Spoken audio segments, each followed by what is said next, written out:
Түбірлер мен амалдар. Түбірден шығару деген түсінік бар. Түбірге кіргізу деген түсінік бар. Түбірлерді өзара қосу немесе азайту деген бар. Және түбірлерді түбірмен түбірді көбейту немесе бөлу деген бар. Иә. Түбірден шығару деген сөз. Түбірден шығару аты айтып тұр. Түбірдің ішінде бір саннан түбірді табу, иә, немесе түбірден сыртқа шығару. Айталық, егер бізде түбір асты 36 берілсе, біз білеміз 36 бұл сұрақ, иә, қай санның квадраты 36-ға тең? Біз білеміз 6-ның квадраты 36-ға тең, сондықтан түбір асты 36 ол 6. Иә? Ал егер бізден түбір асты 72-ні сұраса, түбір асты 72 деген сөз қай санның квадраты 72-ге тең деген сөз, иә? Бірақ біз білеміз нақты квадраттарда, мысалы, бізде 8-дің квадраты 64. Ал 9-ның квадраты 81. Ал 72 санның болса, қай санның квадраты дейді? Ол 8-дікі де емес, 9-дікі де емес. Онда 8 мен 9-ның арасындағы бір санның квадраты. Себебі 72 ол 64 пен 81-дің ортасында орналасады ғой. 72 саны. Сондықтан біздің іздеп тұрған сан 8 мен 9-ның арасында. Яғни ол бүтін емес, бөлшек сан, иә?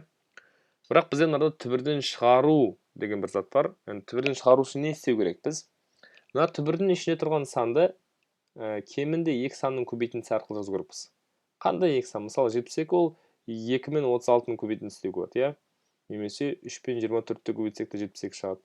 Немесе 4 пен 18-ті көбейтсек 72 шығады. 5-ке бөлінбейді әрине. 6 мен 12-ні көбейтсек 72 шығады. 7 бөлінбейді. 8 мен 9-ті көбейтсек 72 шығады. Мысалы, мынандай сандардың көбейтістеріне келтіруге болады, иә? Енді қайсысын таңдап алу керек? Мен сізге айтайын. Мына көбейтіліп тұрған 2 санның кемінде біреуі бір санның квадраты болу керек. Кемінде хотя бы біреуі бір санның квадраты болу керек, иә? Мысалы, 2 ешқандай санның квадраты емес, бірақ 36 бір санның квадраты. Сондықтан біздің мына вариант келеді. Мынарда 3 та 24 та ешқандай санның квадраты емес, сондықтан мен 3 та 24 та алып тастаймын. Иә? 4 та 18. Мынарда 4 бір санның квадраты. Иә? Сондықтан бұл да вариант жарайды. 6 да 12 да ешқандай санның квадраты емес.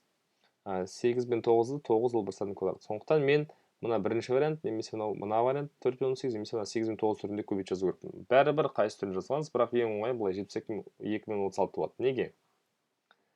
2 мен 36-ның түбіріне әкелсек, онда 36 санынан түбір шығады. 36-ның түбірін білеміз бе? 36-ның түбірі 6, 36-ның түбірі 6 шығады. Сондықтан мына 36-тан 6 шығады. Ал мынау 2-ден ешкіме шықпайды, сондықтан ол түбір астында қала береді. Яғни түбір асты 72 санын, мына санды қалай жазуға болады? 6 түбір асты 2 деп жазуға болады. 6 түбір асты 2. Басқа көбейтінді түрінде жазсақ та, біз осыған келеміз, дәл осыған келеміз. Неге мына жерде 36-тан түбір шығаруға болады? Біз мына көбейтуді түсіндіреміз қазір. 2 сан көбейтіліп тұрса, бір түбірдің астында, олардың әрқайсысынан жеке-жеке түбір табуға болады. Сондай түбірдің қасиеті бар, иә? 2 сан көбейтіліп тұрса, әрқайсысынан жеке-жеке түбір табамыз. Мысалы, түбір асты 36 бізде белгілі ғой, 6. Ал түбір асты 2 шықпайды, сонда түбір асты 2-ні 6-ға көбейтсек, 6 түбір асты 2 шығады, мына вариант шығады. Енді қараңыз, 4 пен 18 түрінде жазсақ, біз мына 72-ні 4 көбейту 18 деп жазсақ, онда түбір астында 4 және 18 қалады.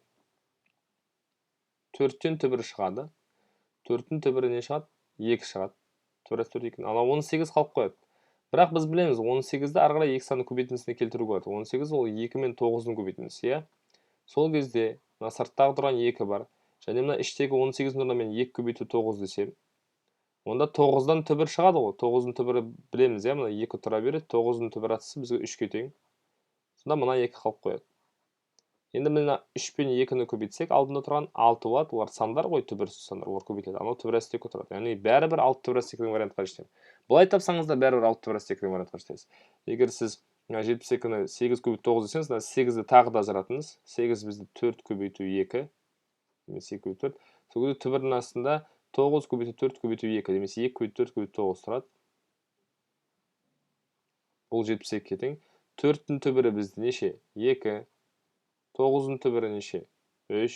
Көбейтіледі бәрі, иә? 3. Және мына 2-ның түбірі жоқ, ол түбір асты 2. Түбірі жоқ болса, ол түбірдің астына тұра береді, шыға алмайды.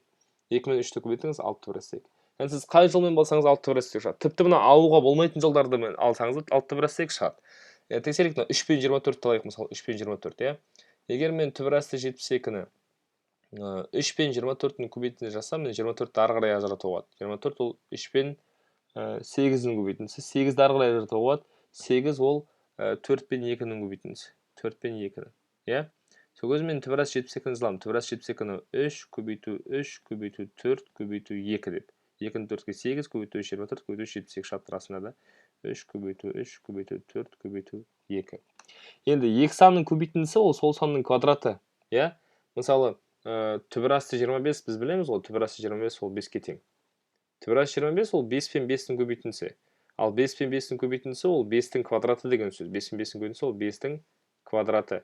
Сондықтан егер бізде түбірдің астында бір санның квадраты тұрса, онда сол санның өзі шығады. Бірақ ол әрине ол плюс сан болу керек. Себебі квадрат түбірден бізде плюс сан ғана шығады. Енді қараңыздар. Сонда 3 пен 3-тің көбейтіндісі ол 9, 9-ның түбірі 3. Немесе 2 бірдей сан көбейтіліп тұрса, сол санның біреуі ғана шығады түбірден.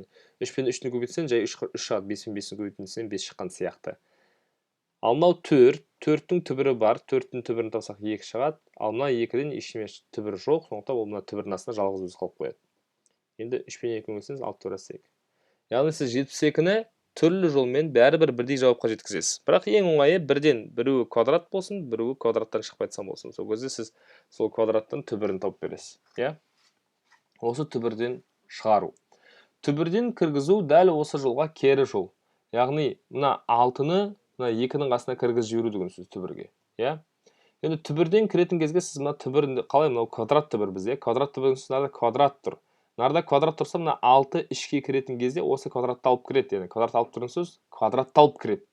Яғни түбірдің астында мына 2 қалай тұрды солай тұра береді. Көбейтіліп болған келе жатыр кім? 6. 6 жай 6 деп жазбайсыз. Сол 6-ны мына түбірдің дәрежесі квадрат болса, квадрат қоясыз. Түбірдің дәрежесі куб болса, куб қоясыз. Енді 6-ны квадраттайсыз 36. 36-ны мына 2-ге көбейтсеңіз, шығады 72. Яғни біз мына түбір асты 72-ге жеттік. Яғни түбірге кіргізу деген сөз керісінше сыртында тұрған санды ішке кіргізіп жіберу.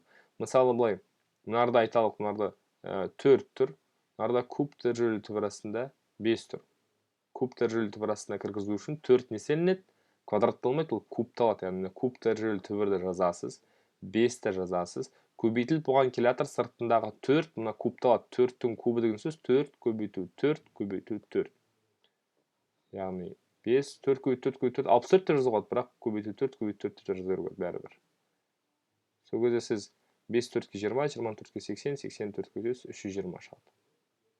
Бірақ оның түбірі куб дәрежелі. Куб дәрежелі түбір асты 320 деген сөз 4 көбейту куб дәрежелі түбір асты. Яғни бұл түбірге кіргізу процесі, иә? Түбірден шығару бар, көбейткіштер жіктеп шығару, немесе түбірге кіргізу. Еш қиындығы жоқ. Енді екі түбірді бір-біріне қосу немесе азайту, бәрібір қоссақ та азайтсақ та.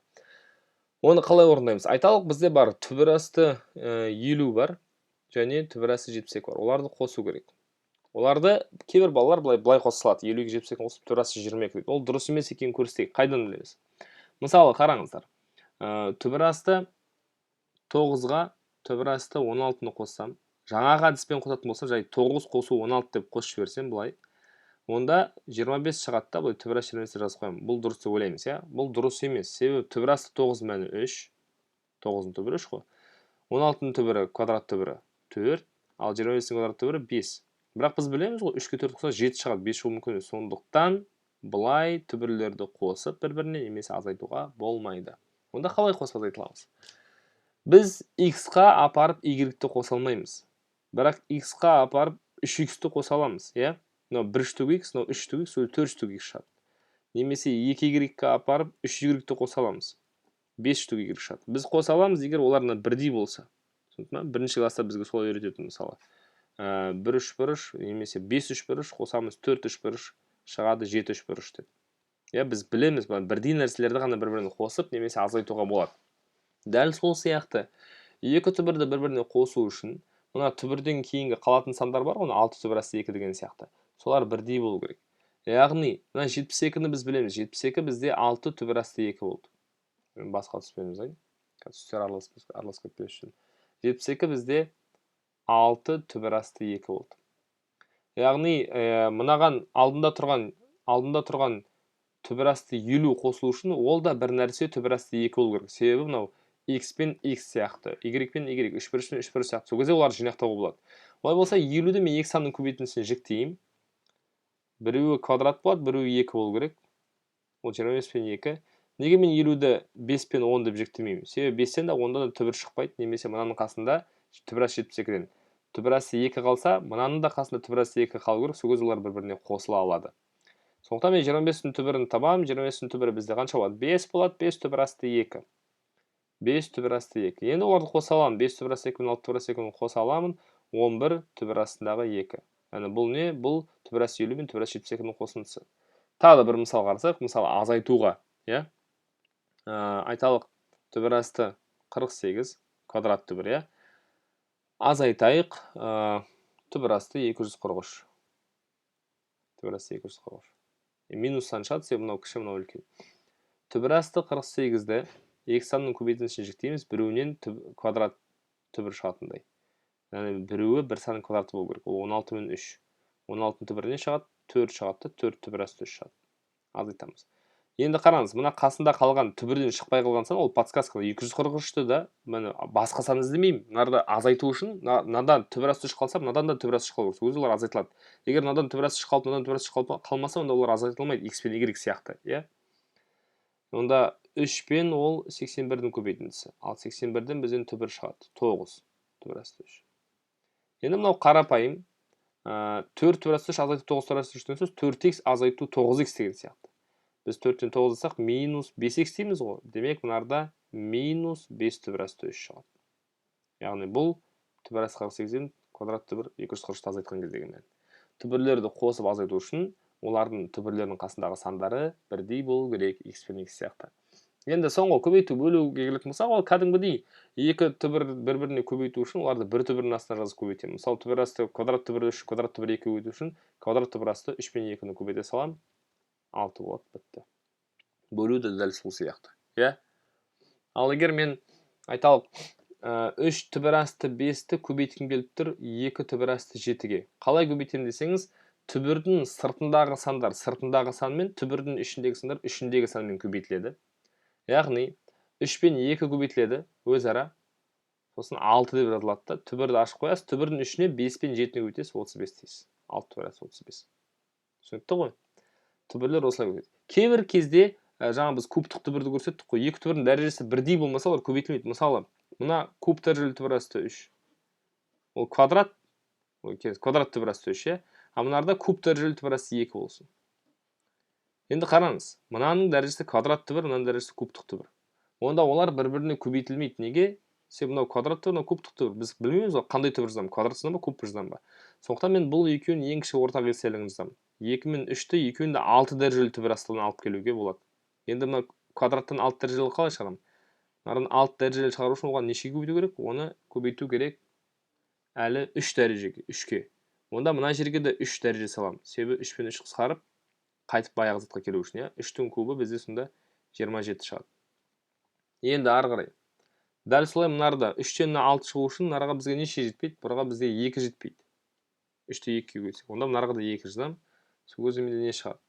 Менде 6 дәрежелі түбір астында егер 2-ні квадрат айтып болсаңыз 4 шығады. Енді оларды көбейтуге болады, себебі екеуіне де 6 дәреже. 6 дәрежені бірінші жазамын да 27 мен 4-ті кәдімгі бір-біріне көбейтіп жіберемін. 108 болады. Яғни 6 дәрежелі түбір асты 108 ол квадрат түбір асты 3 пен куб түбір асты 2-ні көбейтіндісі. Түбір асты 3 квадрат көбейтілген куб дәрежелі түбір асты 2-ні көбейтіндісі. Яғни екі түбір бір-біріне көбейтіліп немесе бөліну үшін олардың мынардағы дәрежелері бірдей болу керек. Бірдей болмаса, бірдей ілестіріп аласыз екеуінің ең кіші ортақ еселігіне, сосын көбейте саласыз. Ал бірдей болып тұрса, кәдімгідей көбейтіп бөле бересіз. Осы түбірлермен орындалатын амалдар.